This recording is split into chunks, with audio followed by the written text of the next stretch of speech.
Black Op Radio presents Oliver Stone. Hello, Mr. Stone. Welcome to Black Op Radio. It's a pleasure to have you on. Thank you, Len. It's always good to be here. It's been a couple of years, I guess, since I've seen you last, right? Yeah. I was last interviewed you doing some research on Fletcher Prouty, and you were kind enough to give me some time and that's something that's an ongoing endeavor. It's sometimes documentaries just take a long time if you don't have funding in that. Did you see that Secret Team was re-released as a book? Oh yeah, yeah. I've been in touch with Tony Lyons all the time. You know, anytime somebody has something to say about Fletcher, they usually ask me. I'm knowledgeable about him as well as being a friend. I've been working with Tony, and I've gotten, I think, Jim, another deal to redo his book, which Great. was done poorly the first time, and it was the wrong title, called Reclaiming Parkland.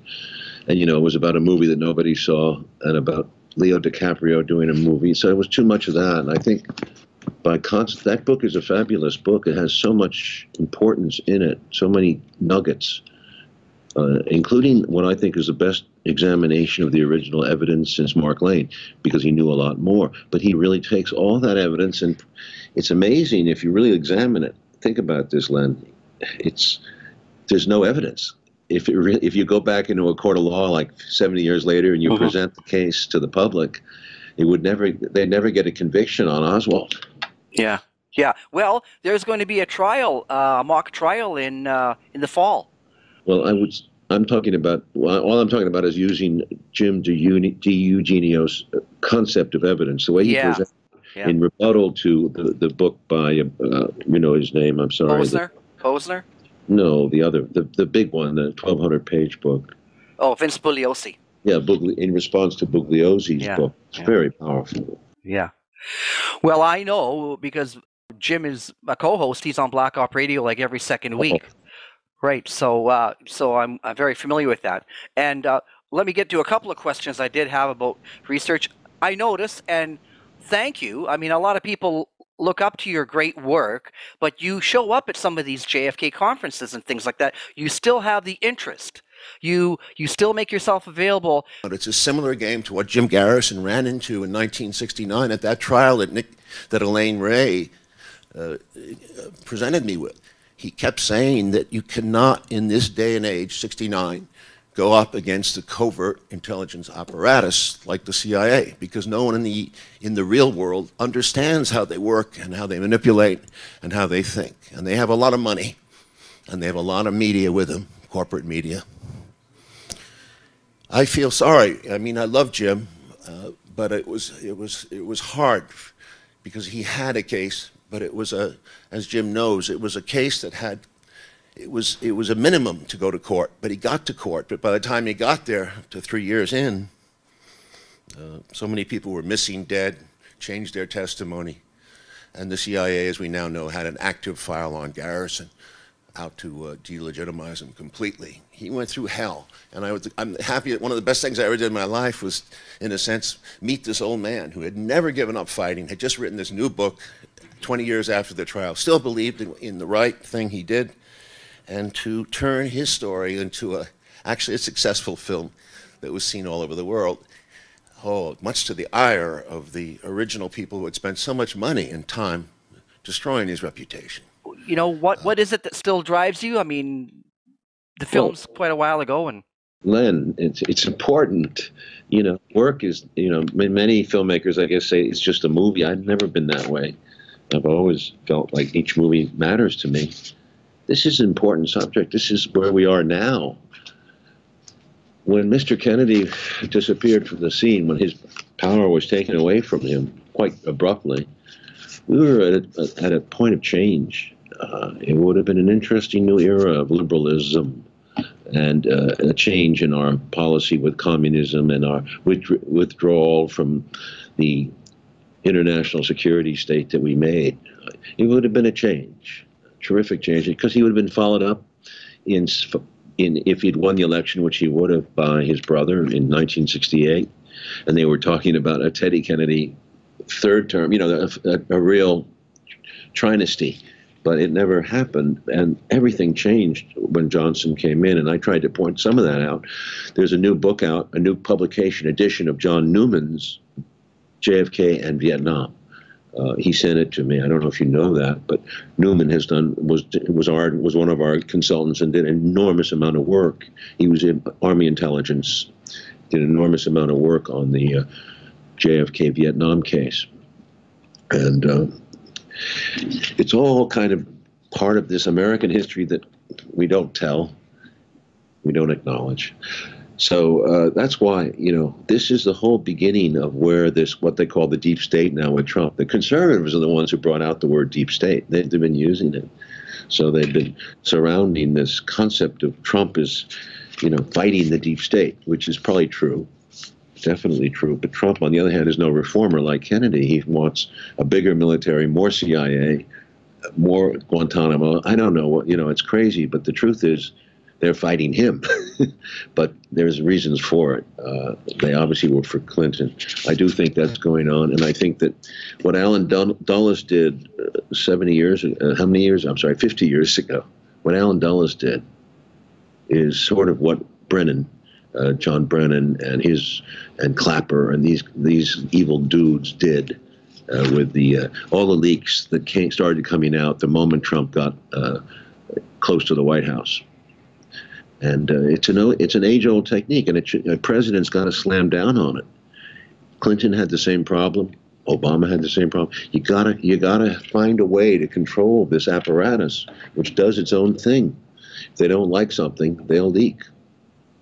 So I think Kennedy, this is all the presidents since Mr. Kennedy have been weaker and weaker when it comes to dealing with our military, getting our military out of government to the degree that it's now consuming most of the discretionary budget, but we're spending far too much money on military. There's got to have some guts. We got to have some congressmen who really cut back on this thing, 10% a year, and show good intentions to the world. This is an ugly world now. It's becoming uglier because we made it so. We blame others, but we made it as ugly as anybody with the electronic material that we brought into play. With Mr. Snowden pointed out all the eavesdropping we do. We listen in on everything, on everybody. This is a new ball game. It's getting uglier.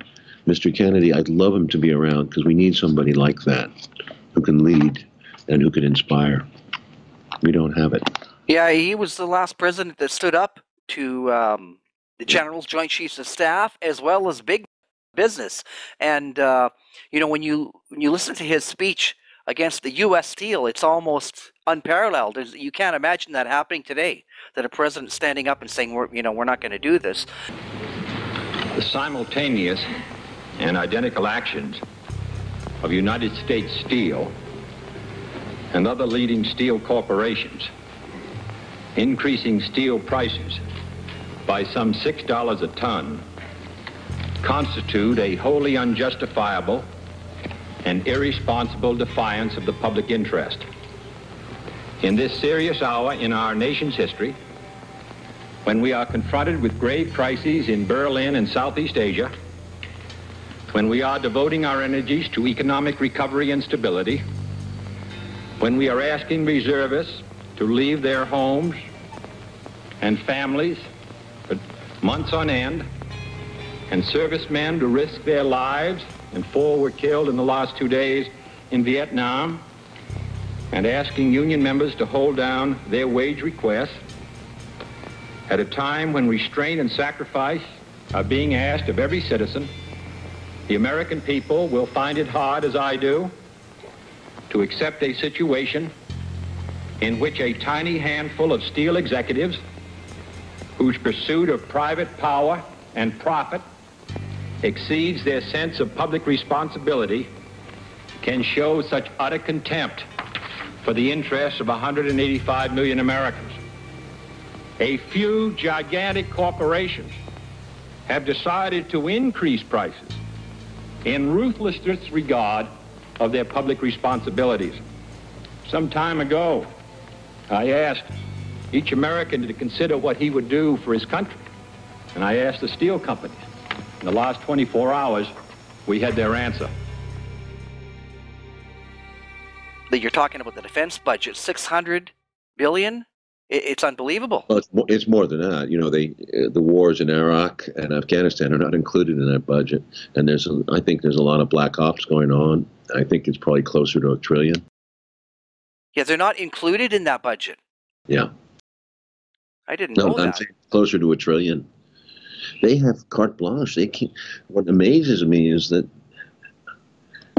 you know, we give them everything they want, and they waste so much of this. And I think that if you ran a real good program, a computer program, where you could call it informatics, where you found out where duplicates were occurring and so forth, I think you'd come up with several $1 billion that you could save off the top of the program. But we need to apply rigorous self-accounting and computer techniques to the Pentagon, and that it's out of control.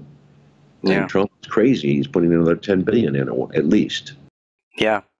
But this has to stop. But our country is on this course. It's very scary. It's militaristic, and it worries me. You ask in your note, you know, about. Well, I'll let you take it where you want. One thing that you did mention in your last book, The Oliver Stone Experience, you talked about some other instances where people came forward to talk that they knew more about the assassination than you had put in the movie. And are you at liberty to talk about that right now? No, I can't talk about it. I haven't. The reason is what I told in the book. It was everything in the book is accurate. Okay. Matt Stites wrote the book. The book has the best description of it, and it tells you how the operation basically happened. Okay, so let's leave it at that. The next question would be then, have you learned anything more than that, like after the fact? Like, I was very, I don't know what the right word is, just inspired to hear that Putin was saying that we have to take seriously the idea that the security services of America removed John F. Kennedy. And that was the first time I heard that, and I was wondering if you've heard that from anyone else? Вот мы давайте вспомним о убийстве президента Кеннеди. Ведь существует версия, что убийство президента Кеннеди организовали спецслужбы Соединенных Штатов. Но если эта версия верна, а этого исключить нельзя. Have you heard from people? I would say to you that I certainly never discussed it with him. He never raised the JFK movie when we were talking together for over 2 years. But I would say to you, Mr. Putin knows very well what secret services do, intelligence services in these countries.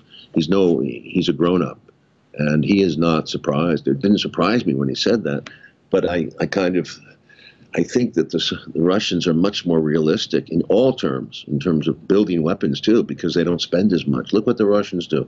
10% of our military budget. They somehow have maintained their own sense of integrity with a nuclear force. And the United States keep screaming that Russia is threatening to us with, here we have these two gigantic oceans. We have bases everywhere in the world surrounding Russia, missiles, everything pointed at them, and we're saying that they're threatening us. This is a bully mentality, and we get away with it with public relations, and because of our media too. No, Mr. Putin is really pointing his finger at, he knows what's going on in the world far more than we do. He knows the secret services, and that doesn't necessarily mean he hacked and influenced the election. I'm not saying that, because I think that's a lot of, that's a whole political issue. It's a story almost about American political process. The reason Clinton was not elected, was she failed to convince the voters, and in those states particularly, she never really had a message that came across, whereas Trump was very adamant about his message and bold about it. And I think that makes a big difference. Now, you mentioned earlier that you really care about the JFK assassination and the Jim Garrison story. So this fall, there's going to be a lot of documents that are going to be released.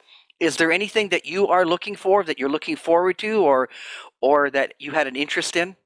I know a lot of people do. I don't expect anything, but I'm always advised of that by people like Jim DiEugenio, people who contact me or you and tell me stuff. And I know people who follow every word. And Mr. Newman's still alive, as well as, several people are in touch with me. So I hear it, and I hope it comes. You know, James Bamford told me that when the last one was released, the AARB, he was shocked to find Operation Northwoods in there because it was a wholly different operation. But that led to a lot more information, you see. So possibly there's always the hope that other information comes out too in our untransparent government. Right. Well, I think people really appreciate that after your film and the flack that you took for it, that you still have an interest and you still make appearances and are interested. Because, you know, you're kind of like carrying the flag for a lot of people. Well, Cyril Weck does that a bit with his conferences, but, you know, the fact that you're there. Don't minimize the people from that community. I met many of them at not only Cyril's place, but, you know, Mark Lane was still alive, and so many fine people, and they're honest people. They care about truth in government, and that's the only reason. They don't do it for any money at all. Jim DiEugenio was a school teacher, and I can't believe his depth of knowledge. So it comes from the ordinary citizen, you know. That's like Tom Paine time, right? You don't have to be a professional politico to get interested in the truth. I wish we could have people like this in government, right? Where have we gone? With James Clapper as our supposedly leading this charge and saying that the Russians influenced the election comes from Clapper and Brennan. They did so much damage in those years they were in office. You know, it goes on. We can't get away from these madmen. I think all our society is run by insane people for insane objectives. You know, and I think that's what I sussed when I was 16 and 12 way down the line, but I expressed it differently all through my life. It's the same thing I'm expressing all the time, but now I can put it into that sentence that I think we're being run by maniacs for maniacal ends, you know. If anybody can put on paper what our government and the American government, etc., and the Russian, Chinese, what they are actually trying to do, you know, and what they think they're doing, I'd be very pleased to know what they think they're doing. I think they're all insane, you know, but I'm liable to be put away as insane for expressing that. You know, that's what's insane about it. Yeah, that's a quote from John Lennon that his politicians were psychopaths. You know, you can't believe it. You have to believe in some. You know, I do. There's some good politicians, and there's some people who care. You know, if you say everyone's a psychopath, then politics is dead. We're sterile. We might as well. We've abandoned any sense of leadership. We have a bad leadership. We have to replace it with a good leadership. And the only way we can do that is what you're doing and what I'm doing to some degree is education. Younger people hoping to see these things, changing the way we do business. Well, on that note, I just watched last night your film, Ukraine on Fire. And what an education that is. I produced it, you know, co-produced. Yeah. That's okay. You had your stamp on it, so that interested me. And, you know, it's just fantastic. It's a real history course. It's... More clashes in Ukraine's capital, Kiev. What we saw here today was a revolution. I'm an outsider to this situation, but I would like to jump into the action. In recent days, Kiev has turned into a full-scale war zone. События, которые проходили в тот период. Сначала акции проходили мирно.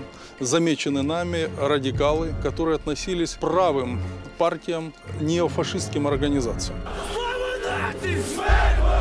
В том, чтобы посеять хаос.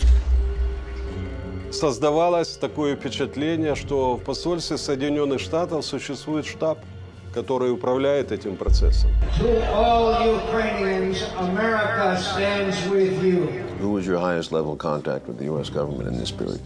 Байденом, вице-президентом. Но дело в том, что господин Байден говорил одно, а в Украине делали другое. Questions of credibility are being raised after a private chat between two top U.S. diplomats was leaked online. So you had this remarkable phone call where you have these two senior officials of the U.S. government apparently talking about a coup or how they were planning to restructure the government of Ukraine. Сценарий захвата власти и государственного переворота We saw in the 1980s, the Central Intelligence Agency had been largely discredited because of scandals that had been exposed in the 1970s. They still want to get rid of certain governments. They wanted regime change in Syria, for instance, regime change in Iran. And they have a lot of allies now inside the news media, inside the government, and that means that they can do a lot to control the narrative. And it works with the American people. NATO has expanded into 13 countries. Почему мы так остро реагируем на расширение НАТО? Когда страна становится членом НАТО, ей уже очень трудно сопротивляться давлению со стороны такой крупной страны, лидера НАТО, как США. И там легко может появиться все, что угодно. Система противоракетной обороны, и новые базы, и, если потребуется, и новые ударные комплексы. А нам что делать? The United States is imposing new sanctions in key sectors of the Russian economy. After the third wave of sanctions hit Russia, the tensions between the two countries skyrocketed. So the question presents itself: are we truly witnessing the beginning of Cold War 2.0?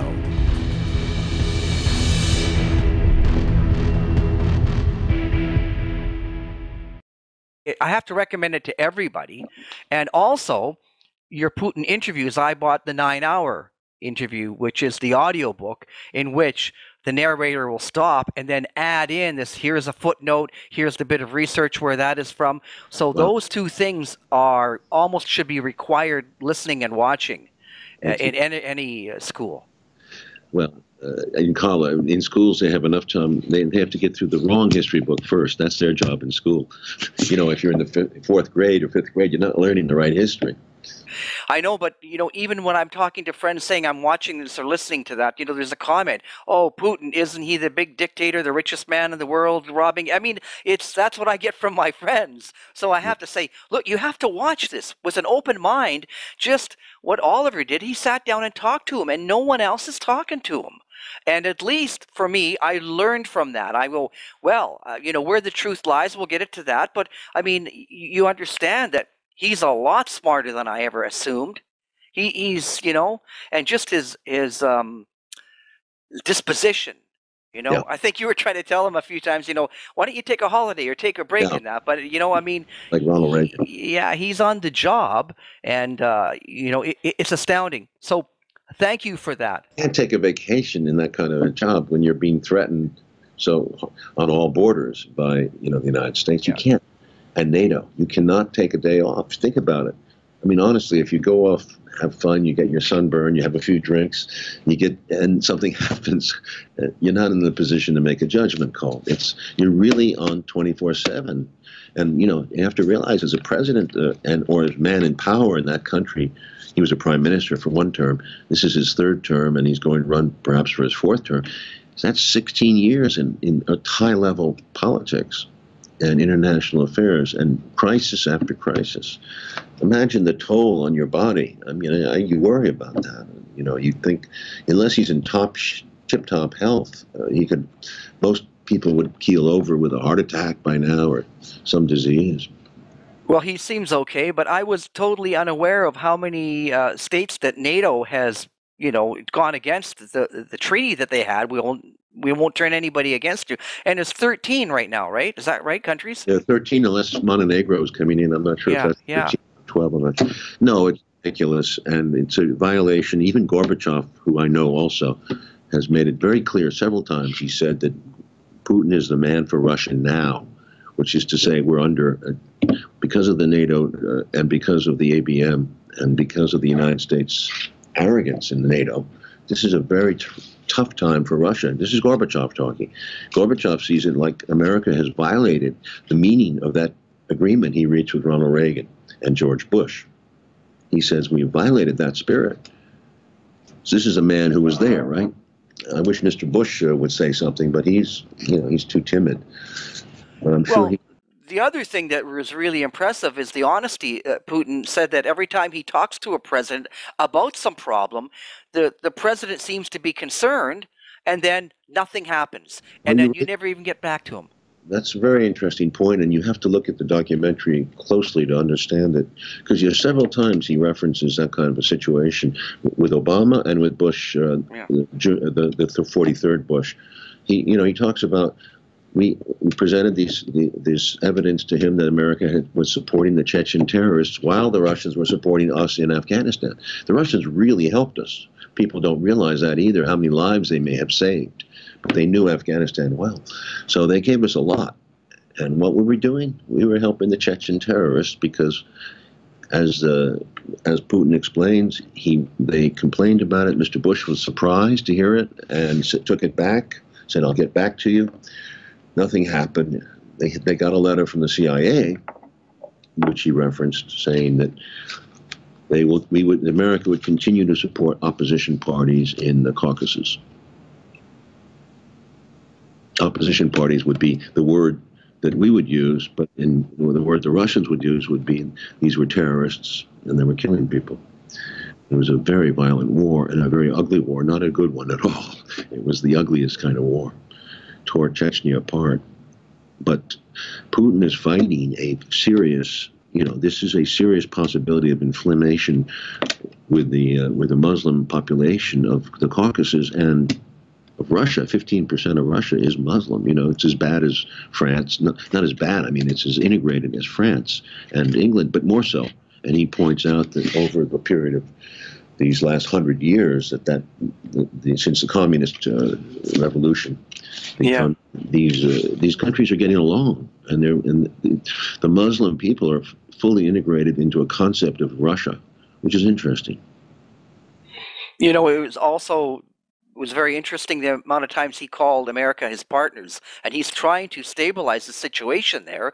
And, my God, the first 15 or 20 minutes of your documentary, Ukraine on Fire, is just a history lesson in which I had no idea how complicated the situation is. It reminds you if you went into Iraq and you had no ideas about Sunni, Shiite, all this other problems that are there. And, You said I didn't initiate the project. It was initiated by Igor Lepetonik and his partners. He's Ukrainian, and he cared very much about this coup. And he brought this idea to me, and he's the one who led the charge. The information I have is from him. I have not independently researched it, but I really believe from him. And I also interviewed, as you know, the president, Yanukovych, and then, of course, Mr. Putin. Mr. Putin outlines it, I think, very succinctly and very well, what he saw as how it went down. That the United States, and all their criticism of me, and I'm not challenging him, but, I've never heard, most Americans have never heard the Russian version. Yeah. What happened? Well, this is crazy because I mentioned that half of these people are comedians or whatever with the talk show now that are criticizing you, and then they haven't even watched the documentary. I mean, never mind the 4 hours, the 9 hours. If you're a historian, that's self-evident. Yeah, you want to watch the 9 hours or listen to it, and then listen or read the book, or there's a transcript of it in the book. But just listen to what he says about Ukraine, how he sees it. I never saw that narrative, I'm serious, ever presented in a mainstream publication in the United States. To this day. That's the first I know of it. It's been presented by alternative media, yes, Consortium News, Counterpunch, many good alternate have been talking about this. The information has been skewered as it has been in Syria. So I've never seen the United States operating with false information so much as in this Syria and Ukraine situation. This is bothersome. Now, of course, the election thing, which is another crisis they've made into it, but especially Ukraine and Syria, you have to go back to the facts, the ground, like the JFK, but it's so far away that people sometimes they drift. They can't get back to JFK on the ground. But that's what Mr. DiEugenio does so well in the book. He goes to the ground. He's the Sherlock Holmes guy who says, this is this, that's that, and what happened on that block when. Yeah. Now, I wanted to mention that I watched that video. I rented it on Vimeo last night, right? And I was wondering if that is a future for documentary filmmakers, because the film is not released in America yet, is it? Ukraine on Fire? No, Igor put it up on free sites everywhere he could. I paid $6 for it. Netflix put out something that was the opposite view completely. I saw it. It got an Academy Award nomination, and it was, frankly, had no facts in it. It was just laudatory and lyrical, a lot of music. You couldn't have told night or day from what was going on, and that was the Academy Award nominee for a documentary. Wasn't it? I think it was Netflix. Well, luckily, I didn't have the misfortune of seeing that. I saw his. We have a propaganda problem, information problem. We talk about the Russians, but we are the ones who close down hearing the alternate viewpoints. Well, China does too, but let's be honest. And Russia may not allow certain viewpoints. I don't know, because actually they've allowed they've CNN is in Moscow, all over Russia, so they're getting all that information. They've been pretty open. Well, let me ask you. In some ways, we're the most closed. Aside from China, we're the most. And I think the Chinese are reaching out on the internet much more than people know. So I think they get more information. But I think we're very closed off unless we go to the internet, unless we go to these alternative media sites. There's about 10 of them, 12 of them that I know. Maybe you can, and your radio is a good one. I don't know what your readership is, what your viewership is. Between 5,000 and 8,000 a month. That's good. But and also our 50 Reasons did pretty well. It's almost a million views. Black Op Radio presents 50 Reasons for 50 Years. Why the Warren Commission may be the greatest fraud perpetrated on the American public. Now your host, Len Osanek. In this, the 50th episode of our series, we examine perhaps the greatest failing of the Warren Commission. So thank you for contributing to that. And we have another one in the works for next year. Yeah. Why are you so obsessed? I mean, have you explained that? Why have I? Well, I have to tell you that I do the show once a week. So it's not an obsession. It's just, after meeting Fletcher Prouty, I became very, inspired. And as you watch every show, disinformation show, you can't believe it. So I just figure I'm leveling the playing field by offering this other, and the fact that I learned so much about the JFK assassination from my time with Fletcher, that just caught my interest, and I had an interest of just doing interviews and archiving. A lot of people are passing away these days. You look through the list. I've been doing it for 17 years now, right? So I've got quite a few people that have passed away, and people are elderly. But I have an interest, and I follow through with that. And it's like with the document release, and another thing is amazing. Have you seen the new documentary called Tracking Oswald? In which Robert Baer, 6 episodes of just that they say Lee Oswald did it, matter-of-factly, and they're going to find out how he did it and where he walked to and where he stayed. And here's a CIA rooming house. That is enough to inspire you. What channel is this? Well, it was on the History Channel. They always do this. Yeah, that's why you wonder about funding. Well, my other question back to that, though, is do you see a future in documentaries being able to make enough money on Vimeo, on some kind of download? No, I don't know, frankly. These documentaries are a public service. You do them in the sense that, for me, I'm in a position to do them. I can get the financing sometimes. And I had a wonderful partner in South American producer, Fernando Sulichin. He's been with me since Castro. And, he might get into trouble one day, but so far, we've been able to pull it off every time. So, but that's not the case for everybody. And I admire people who manage to try to get, and I think YouTube is really loosened up. It's just YouTube, you get much more news in some ways than you get from the normal channels anymore. Yeah. You know what I'm saying? You can go, for example, if you wanted to find Ukraine on fire, would you go to YouTube? Where'd you find it? Probably. Well, I found it on Vimeo. I did a search for it, right? But I wanted to rent it, right? So I don't think it's on YouTube for free, but there's all the trailers and information, and there's an official website for it. But as far as I know, it was a pay-per-view, which to me was $6 Canadian, which was very reasonable, right? So that's no problem watching a quality documentary. And I was just hoping that you might be more optimistic that filmmakers can do that more often, recoup their investment by that. But it's tough out there. You've got to get the facts on Ukraine have not gotten out, and we accept this. We accept these fiction. This is fake news. We accept the fake Western narrative. We accept the fake Western narrative that Russia hacked the election, or I mean, it just gets crazy. We're getting farther away from reality. In Syria, we've accepted this fake news that Assad is doing the chemical bombing. And this has happened twice, and we've overreacted both times. It's been very staged.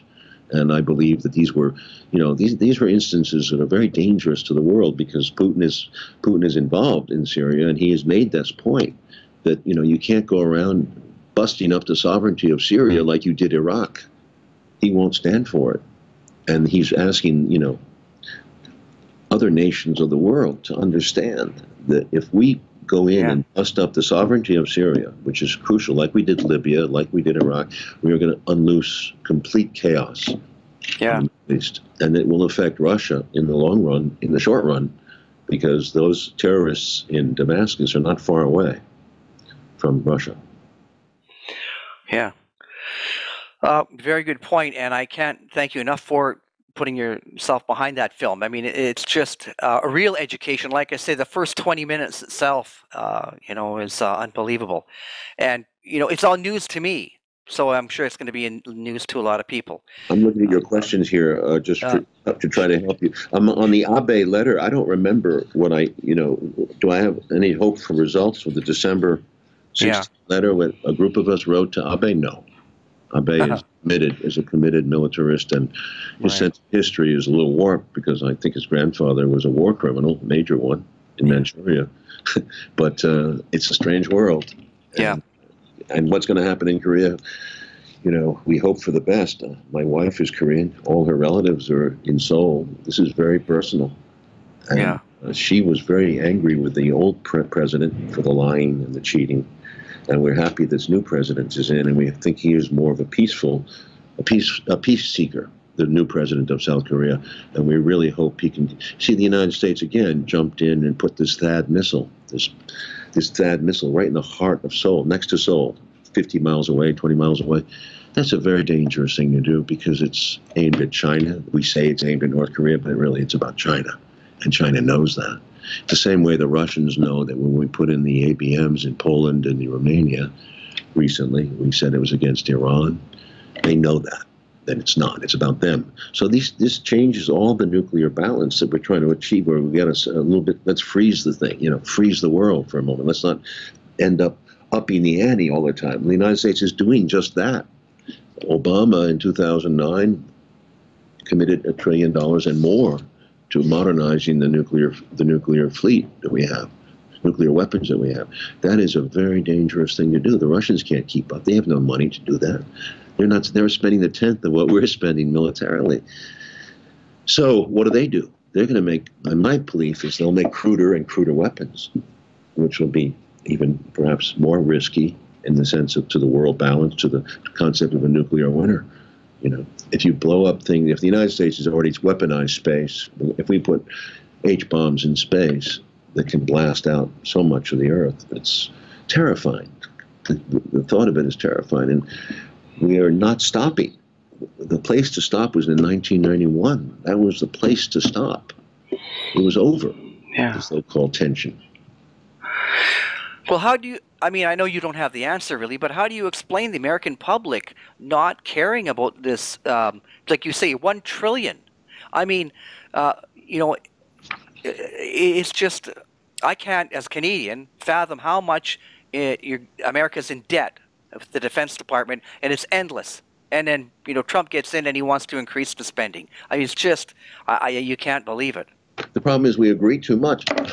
My assistant is calling for me to go to this next 30 minutes is up. Is that what you're saying?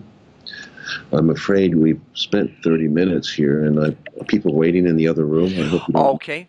Well, tell you what, thank you very much for your time. Thank you for taking part at Black Op Radio. And I'll send you an email just with a couple of little extra things that I wanted to bring up. Maybe you can get to them later another time. Yeah, sure. All right. Well, Len, I love what you're doing. I'd like to encourage it and help it.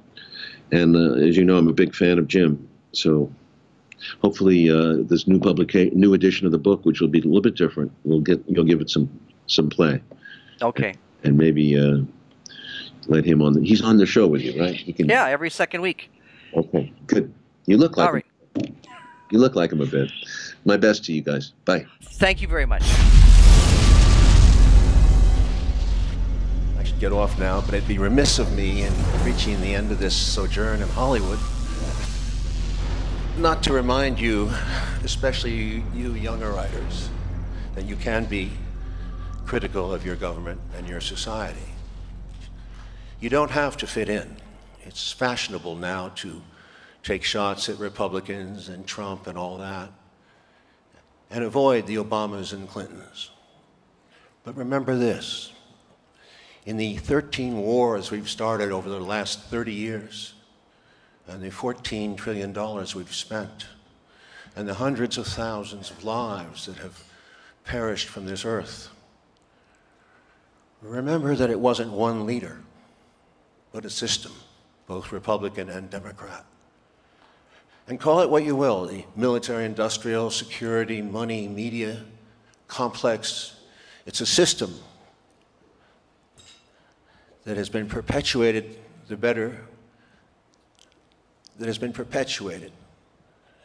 under the guise that these are just wars, justifiable in the name of our flag that flies so proudly over our lives. Our country has become more prosperous for many, but in the name of that wealth, we cannot justify our system as a center for the world's values when we continue to create such war and chaos in the world. Thank you.